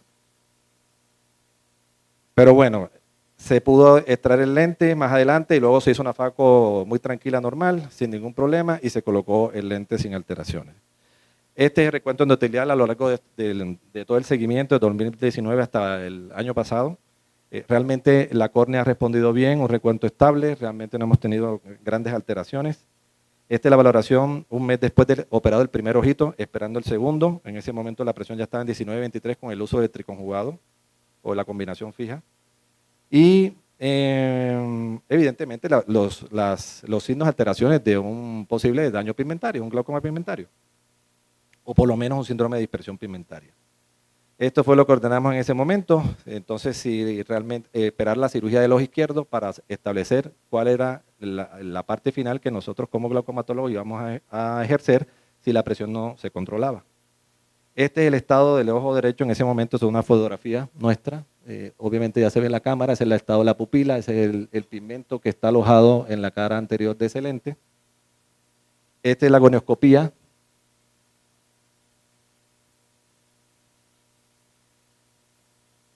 en donde se observa el gran pigmento que está alojado en ese trabéculo, un trabéculo evidentemente un poco alterado por las condiciones que ustedes requieran, zonas de imprint, miren todo esto. Bueno, iris sinéqueas que quedaba. Y simplemente esto lo traemos porque es la foto antes de que se operara el ojo izquierdo. Miren el estado de la cámara y la estrechez que se logra observar ahí. Bueno. Esta es la conoscopía también de ese mismo día del estado del ojo izquierdo. Miren, un ángulo prácticamente cerrado, con sinéquias, ahí no se observa absolutamente nada. Bueno, este es una tomografía del ojo derecho, simplemente para evidenciar, esto es un reflejo del lente, pero el lente está en su posición sin problema y la cámara evidentemente está mucho más amplia. El 13 de marzo, lo vimos ahorita, encontramos la presión en 21-23, ya tenía 12 días de la cirugía del ojo izquierdo, el cual se colocó un lente Acrifold -7, realmente ya se ve una cámara más amplia, un ángulo más abierto, pero lógicamente todas las secuelas de la pigmentación que son muy evidentes. A pesar de todo lo que vimos, a pesar de la cirugía, esta es la refracción que hicimos hace 2 días de ese paciente. Llega en el ojo derecho hasta un 20-20 y en el ojo izquierdo llega hasta un 20-30. Antes de venirnos, lo citamos para simplemente ver cómo estaba la presión. Sigue la visión 20-20-20-30, esa es la presión 17-24. Sobre todo el ojo izquierdo es el que nos está, digamos, molestando más la vida, ¿no? Entonces tiene pendiente traernos el campo visual y definir si le hacemos trabeculectomía, si hacemos un SLT o si hacemos un implante valvular. Este es el estado del ojo izquierdo, ya operado, donde abre un poquito más el ángulo. Obviamente también hay unas zonas de imprint y con unas alteraciones muy claras de esa malla trabecular. Finalmente es la foto, se la tomé antes de ayer, del ojo derecho y del ojo izquierdo. Esos son los estados de las pupilas y pues los pigmentos que tiene, pero la cámara obviamente un poco más amplia. No hubo cambios en la topografía de ninguna índole, se mantuvo la córnea estable sin problemas y sin alteraciones. Y bueno, eso hasta ahora es lo que vamos. Quiero escuchar opiniones, a ver qué harían, qué no harían, qué posiblemente. Estos son mis residentes de la Universidad del Sinú. Con esto me despido. Muchísimas gracias. Se nos viene de moda el tema del VM y el VM nos está diagnosticando un montonón de síndrome iris-plató, que cuando ustedes lo reciben, ustedes no saben ni qué hacer, ¿cierto? Usted dice, se lo mando al glaucomatólogo a ver qué dice. Pero muchas veces uno llega a esos pacientes y lo mira en el consultorio y no hay tal cierre angular y estamos observando que hay un supradiagnóstico de un síndrome iris-plató que clínicamente no está realmente generando un impacto en el riesgo del paciente, que es lo que queremos nosotros, ¿cierto? Si nosotros entendemos bien el tema y definimos a quién le debemos hacer una iridoplastia, es un procedimiento que realmente es bastante seguro, mucho más fácil que una iridotomía y que yo pienso que todos los oftalmólogos deben estar preparados para hacerla, porque los glaucomatólogos no damos abasto. Y el oftalmólogo tiene que saber manejar estos casos, ¿de acuerdo? Entonces yo creo que nosotros tenemos que entender un poquito sobre esto. En los mecanismos de ángulo estrecho hay 3 tipos de mecanismos grandes. Lo que se llama el pulling anterior, o sea que el iris se dirige anteriormente porque algo lo está traccionando hacia adelante. El posterior, que puede ser con bloqueo pupilar o sin bloqueo pupilar. Con respecto al anterior, pues eso no es una indicación de láser, usualmente son antiinflamatorios. Con el bloqueo pupilar, pues ya sabemos que lo primero es hacer una iridotomía. Y con el pushing posterior, sin bloqueo pupilar, es aquí donde pudiera tener utilidad los procedimientos como la iridoplastia. ¿De acuerdo? Entonces hay que saber diferenciar muy bien en un paciente que tiene un ángulo estrecho, qué está pasando y cuándo realmente tenemos que sospechar que hay un pushing posterior. Siempre lo he dicho yo y es que todo paciente que tiene una sospecha de glaucoma, porque hay una hipertensión ocular, puede tener 3 o 4 clases de glaucoma juntos, pero lo encasillamos en uno, no, es que es un glaucoma ángulo abierto. Hay glaucoma ángulo abierto con ángulo estrecho porque eventualmente heredó los 2 factores. Hay pacientes que tienen glaucoma de tensión normal y tiene un glaucoma pigmentario, o hay pacientes que tienen las 4 cosas. Eventualmente puede pasar. Pero también en un glaucoma ángulo estrecho siempre hay múltiples factores. No es solamente el bloqueo pupilar, sino que también puede haber algo de misdirección, algo de la elasticidad de la esclera que hace que haya presión hacia anterior y algo también del cristalino que nos puede generar como tal el mecanismo de ángulo estrecho. Entonces, siempre pensar que todo paciente de ángulo estrecho es un paciente multimecanismo. O sea, no es solamente un mecanismo, sino siempre multimecanismo. Lo primero que vamos a hacer en un ángulo estrecho es una iridotomía. Y ahí no estamos claros, ¿cierto? Pero sí hay realmente un bloqueo pupilar. Como tal, la configuración de iris plató es un paciente que tiene cámara profunda, que aparentemente el Bangerio no lo ve bien y le va a hacer una lagonoscopia y el ángulo está estrecho. Ese es el verdadero configuración plató.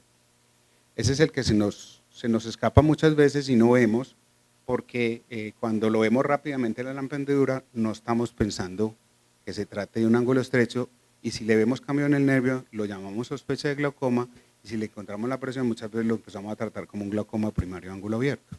Ese paciente se nos escapa muchas veces por no hacer una buena gonioscopía, muchas veces se nos escapa y no hacemos el tratamiento adecuado. Pero con el otro caso es cuando sí tenemos un bloqueo pupilar, y lo que llamamos, como lo que llamamos nosotros,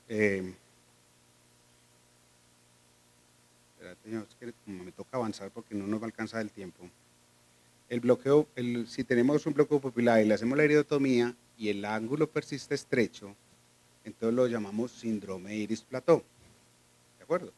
El síndrome iris plató es porque está estrecho todavía y se lo asignamos a que hay una malrotación anterior del cuerpo ciliar que está haciendo eso. Pero no es solamente eso realmente. Es todo lo que les estoy diciendo. Es un cristalino, es una presión vítrea, es algo de misdirección de acoso. Empuja todo hacia adelante y obviamente si yo empujo todo hacia adelante, el cuerpo ciliar rota hacia adelante.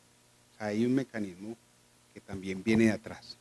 La pregunta es, ¿cuándo, si yo identifico eso, voy a hacer o un procedimiento más invasivo como una FACO? Porque si una FACO me amplía la cámara anterior y puedo retroceder el iris de su posición y puedo disminuir el riesgo, o cuando le tengo que hacer realmente una iridoplastia. Hay discusión muy grande en la literatura y sobre la conveniencia de hacer una iridoplastia, porque muchas personas sostienen que de pronto ni se necesita porque con gotas también sirve. ¿De acuerdo? Lo que yo veo en los pacientes que tienen ángulo estrecho y que tienen configuración plató es que esos pacientes se quejan mucho, y es para mí es una de las cosas que yo percibo en mi consulta, y que cuando me llegan es el paciente, va, doctor, a mí me hicieron un láser, pero vea, yo me pongo a leer y a la media hora me toca parar. Esa fatiga que siente el paciente, para mí es un indicio de que para mí es muy diciente, porque casi siempre es, y es que el paciente, le hago la gonioscopía, el ángulo persiste estrecho, y a esos pacientes exquisitamente les hago la iridoplastia y mejoran muchísimo. Funciona bacanísimo. Entonces, eso es un aprendizaje que yo he tenido de este tipo de pacientes. Ahora, estos pacientes, cuando yo les ofrezco la iridoplastia, son pacientes que usualmente no clasificarían para un procedimiento más invasivo, ¿cierto? Ahorita Luca nos va a mencionar sobre, por ejemplo, su experiencia con el iris plató y el endociclo, y él tiene mucha experiencia con eso y la verdad funciona muy bien, pero hay que escoger muy bien el paciente. Entonces, el iris plató como tal, aquí yo tengo pues una descripción de la historia del iris plató, pero aquí lo más importante es cuando reciban un VM. Cuando reciban un VM, no se le olvide la forma que tiene. El iris plató, el iris sale hacia arriba y después se vuelve plano. Si ustedes en el VM no ven esa forma, pero le están diciendo que es un iris plató, hombre, duden del VM, o sea, sean críticos en la información que están recibiendo, porque muchas veces no son iris plató y el ecografista a veces se puede llevar la impresión, y eventualmente, si es la doctora Marcela, que es supremamente tesa para hacer una VM, y la doctora Ana María, pero imagínense donde donde de pronto en servioftalmos, donde no sabemos quién las hace, o de pronto en otras partes donde no, y nos llega una VM de esos, uno se angustia porque no puede uno tomar la decisión, pero seamos críticos realmente con la información que estamos recibiendo. Entonces lo primero es, los criterios son la posición del iris contra el trabéculo y la angulación, que primero sale paralelo a la córnea y después se dirige hacia el centro formando un quiebre en L, ¿de acuerdo? Entonces angulación. Y lo otro que se debe detectar es que no haya espacio entre el cuerpo ciliar y el iris por detrás, o sea, el surco ciliar está ausente. Esos son los criterios de VM para uno decir que hay un iris plató. Aquí está la definición entre PIC, PIS, yo creo que eso quedó claro, cuándo es una configuración plató y cuándo es un síndrome iris plató. Bueno, esta es una gonioscopía. Se supone que había un video. Bueno, en esta foto lo que les quiero mostrar, uno de los signos inequívocos de que hay un síndrome iris plató es el signo de la doble jiba. Entonces, si ustedes hacen una gonioscopía, ustedes van a ver que aquí está el borde de la pupila, hay una depresión, cuando hacen la gonioscopía dinámica, vuelve a haber otra montañita y vuelve y encuentran el trabéculo. Ese signo de la doble jiba nos está diciendo que el cuerpo ciliar está rotado hacia adelante y que posiblemente sí hay un iris plató. Entonces esta es un examen de lámpara anterior y una gonioscopía donde podemos ver perfectamente ese signo de la doble joroba o doble jiba. Entonces es muy importante hacer la gonioscopía bien hechecita y siempre en la maniobra dinámica tratar de encontrar el signo de la doble jiba. ¿Cuántos de aquí tienen gonioscopio? ¿Cuántos de aquí que hacen iridotomía no tienen gonioscopio de 4 espejos? No lo tienen. Todos lo deberíamos tener. Espero que los demás no hayan bajado la mano por pena, pero todos lo deben tener. Entonces, buscar, ahí está, por ejemplo, ahí se forma la doble jiba, en el video se ve, y es muy importante porque cuando hacen la dinámica, ustedes van a ver la doble montañita. Si ustedes tienen eso y el ángulo está cerrado, no duden que hay que hacerlo, ¿de acuerdo?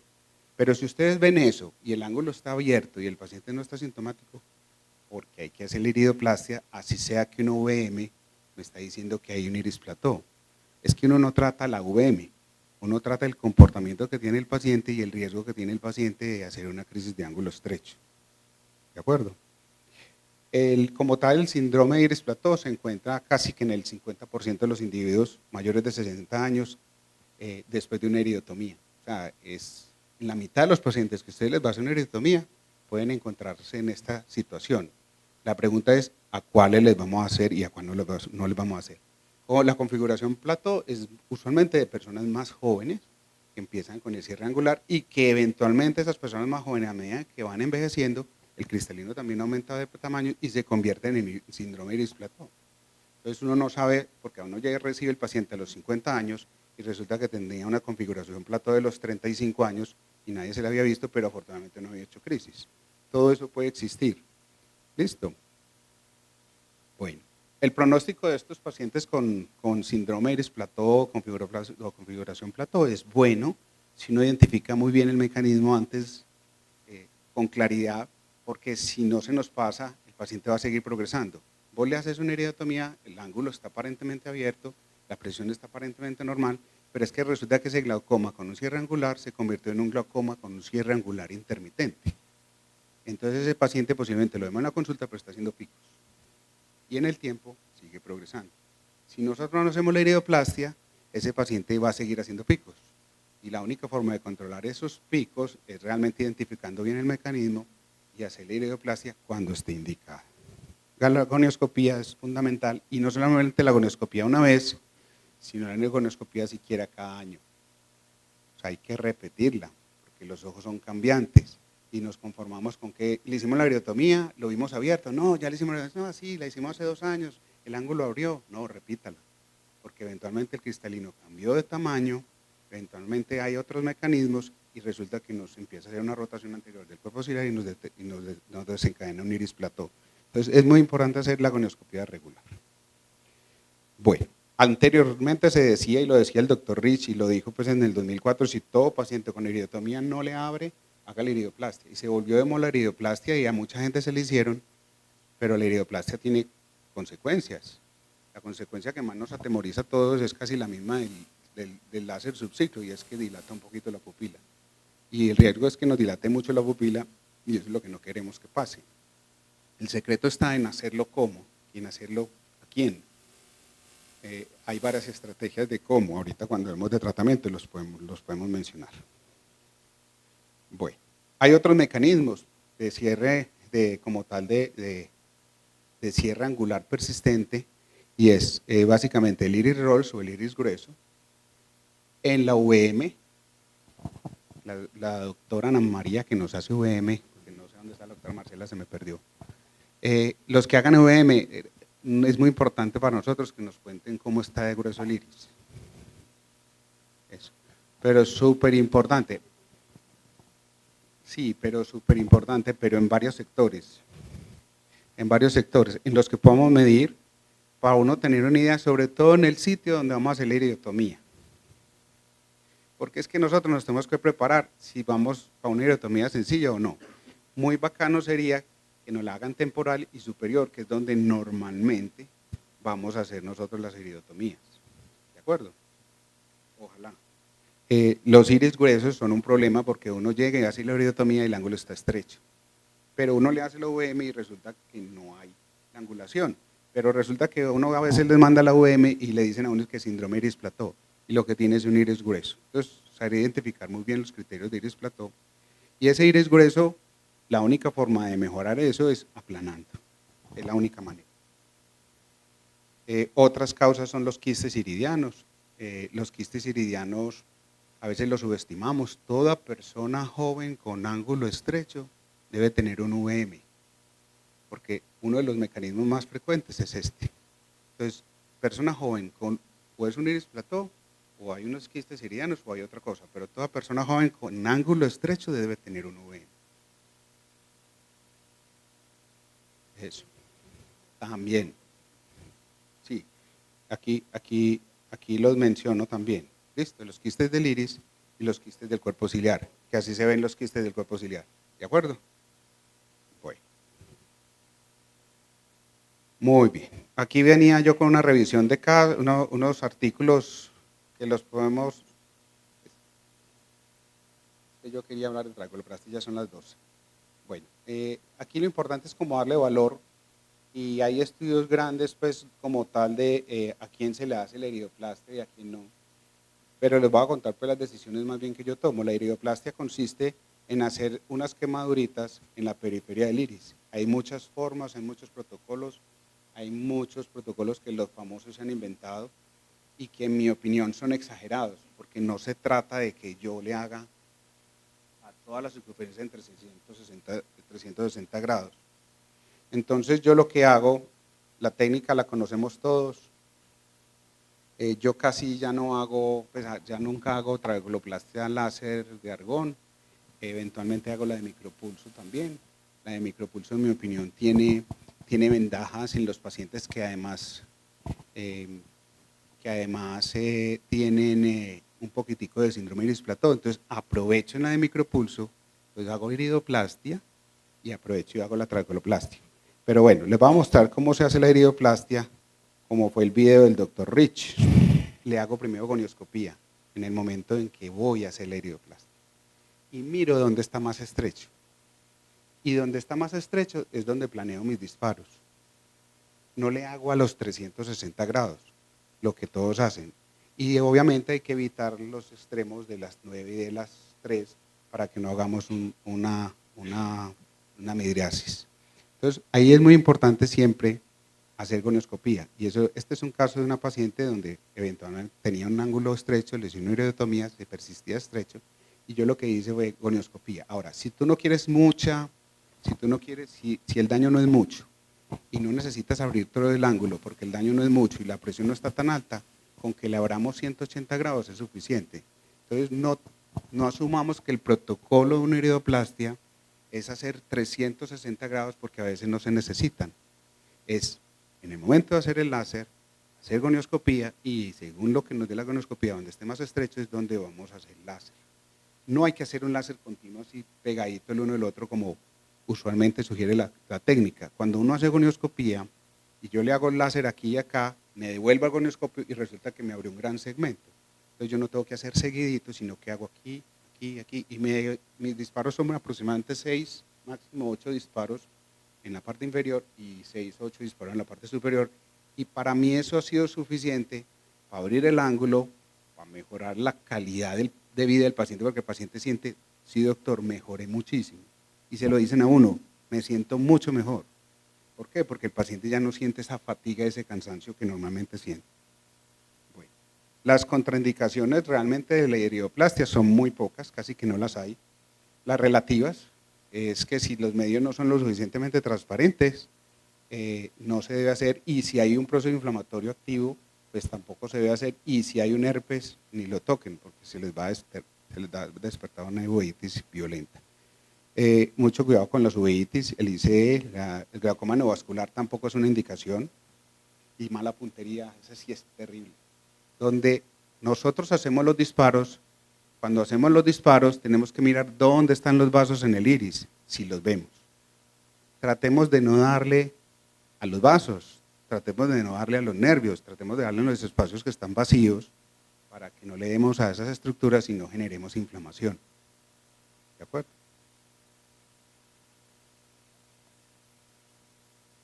Lo que el doctor Alejandro dice de mala puntería, muy importante cuando vayan a hacer láser, siempre compensar su defecto refractivo en las oculares de la lámpara de hendidura del láser.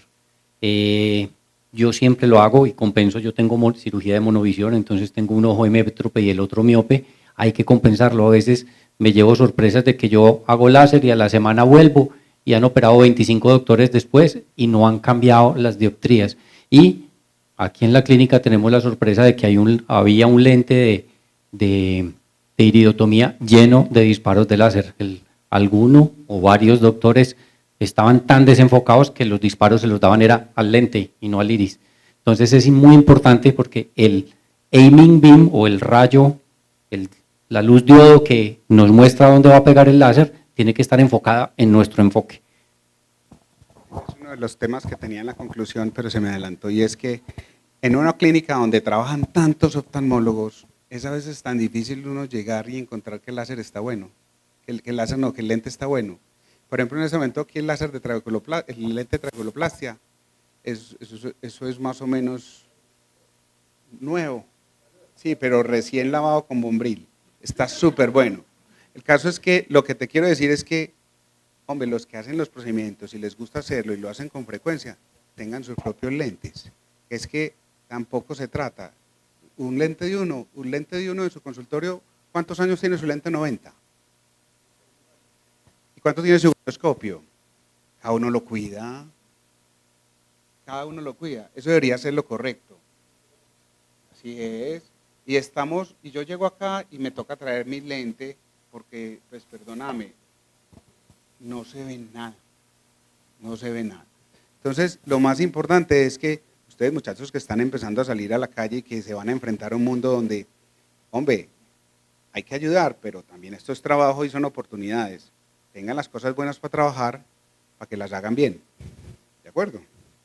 Bueno, en esta revisión, esto no nos da tiempo a hablarlo. Aquí lo más importante es que les voy a mostrar este estudio, pues que es el más grande de trabeculoplastia láser, ¿qué es esto? Iridoplastia, perdón.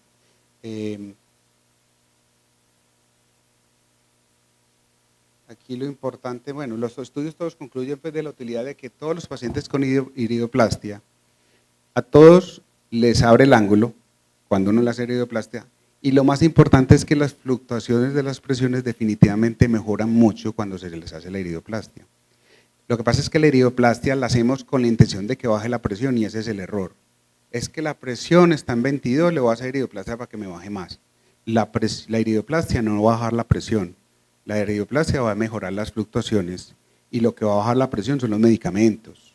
Entonces, no se les olvide que hacer una iridoplastia no es un argumento para decirle, es que te voy a dejar sin medicamentos, no, es que hay que quitar las fluctuaciones. Y para mí es lo más importante. Lo segundo es, voy a saltarme, les voy a mostrar este caso clínico que es una paciente que me llegó a mí hace por ahí un mes, y es una paciente que es odontóloga de 39 años, que me dijo, me está doliendo el ojo izquierdo desde hace días. Y inclusive no te llamé hace 15 días, tenía un dolor y no veía nada por él. Y yo la vi y le veo que el ángulo está completamente cerrado. El nervio se ve sano, el ángulo está completamente cerrado. Me dice, hay que hacerte un procedimiento. Y yo, no, pero espérate, es que mañana me van a hacer una fertilización in vitro. Entonces no me puedes poner ninguna gota. Y yo, no, espérate, hay que modificar esa fertilización in vitro. No, es que se pierden los óvulos. Entonces, y eso costó un montón de plata. Y yo, miércoles, ¿cómo es el cuento? Entonces, bueno, ahí negociando, la convencí por lo menos para una gota de pilocarpina de hacerlo iridotomía, porque era lo único que yo podía hacer, y el manejo postoperatorio solo con esteroides, pero no le podía poner nada porque no queríamos ninguna toxicidad para esos óvulos, y que aunque el ginecólogo dijo, no, yo creo que no es problema, pero ella estaba tan petrificada como yo, de que de pronto salga una malformación y dijo, pucha, fue culpa mía. Entonces dije, no, bueno, listo. Le hice una iridotomía, este es el OCT prácticamente es normal, pues tienen alteraciones maculares, pero eso no es glaucoma. Unos ángulos que están bien estrechos en la parte de arriba, prácticamente cerrados, esto es una tomografía óptica de segmento anterior. En la parte de abajo se ve después de la iridotomía en el ojo derecho cómo se ve, y el ángulo realmente abrió y la profundidad de la cámara abrió, pero no lo suficiente para que la paciente le bajara la presión. Estaba con la presión en 24 en el ojo izquierdo y en 20 en el ojo derecho. Y yo después de la iridotomía, el 24 se convirtió en 26 y el 20 se convirtió en 22. Y yo dije, miércoles, ¿aquí qué pasó?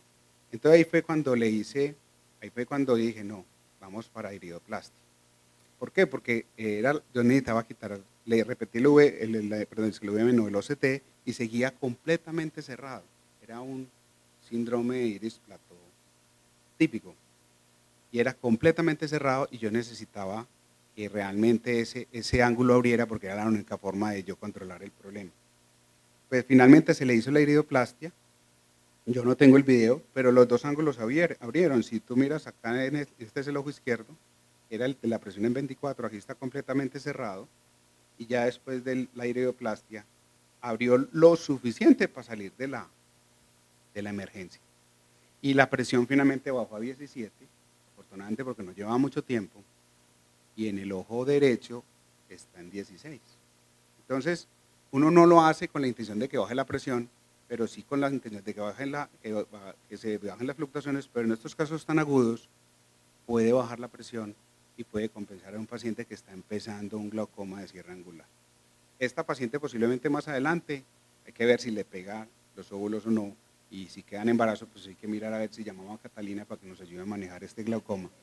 Pero posiblemente esta paciente va a tener un seguimiento muy estricto y va de pronto a necesitar medicamentos, y es una persona que es odontólogo o ortodoncista, está súper joven, y uno no quiere pues que esta persona tenga una dificultad laboral.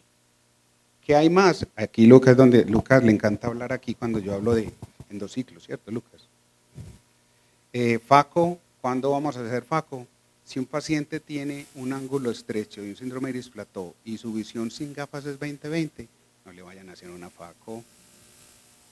Si el paciente está joven y todavía tiene acomodación, no le vayan a hacer una FACO. Si el paciente ya perdió la acomodación, tiene 55, 58 años, y el paciente quiere, háganle y póngale su multifocal por ahí derecho si no tiene daño. Si tiene daño, ya miramos si le ponemos un rango extendido o algo que no sea tan... Pero no le hagan FACO a un paciente que está viendo bien nunca. Siempre consideren la iridoplastia en esos pacientes para estabilizarlo mientras se define o llega el momento de hacer algo más penetrante. Y cuando tenemos indicación de hacer una FACO y si tenemos la presión alta, ahí se los mando a mi amigo Lucas, porque yo no hago endociclo, para que Lucas les haga la FACO con endociclo. ¿Sí o no, Lucas? Que funciona súper bien. Funciona súper bien. Bueno, eso es lo que hay. Con respecto a este tema